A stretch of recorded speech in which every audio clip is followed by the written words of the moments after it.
Let's start off and talk about the election, which I guess is topic A at this point.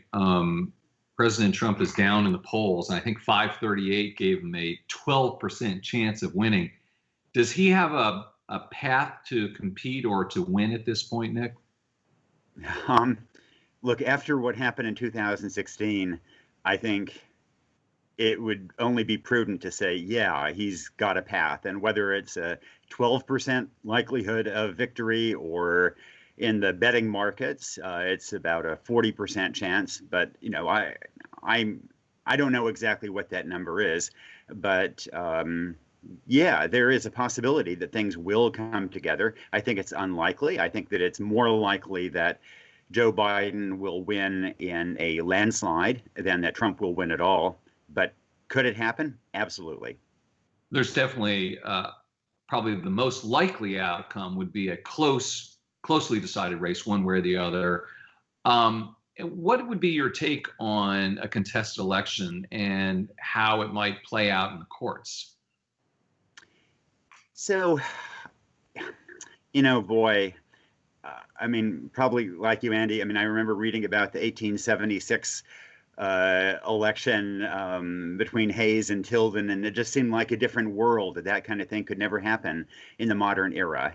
And yet we do have some real likelihood that there will be a election in which there is, you know, a large part of the country thinks that it was stolen.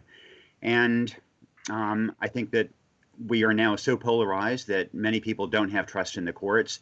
There are also scenarios in which some states could send electors to the Electoral College who it is widely felt do not represent what happened in that state's election, and have done that for you know, purely partisan reasons. And I think that is the aspect of it that would worry me the most. And we don't really have a clear playbook to determine, you know, how to address that if that were to happen. If a state that has a very close result were to, because that state is, you know, say has Republican leadership, that it then certifies Republican electors, and that would be my nightmare.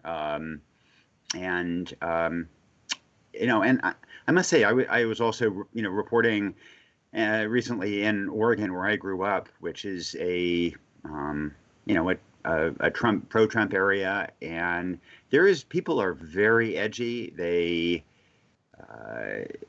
There's talk. I have friends who are talking about how there's going to be armed revolution, and so for that reason, I hope that it is a decisive election.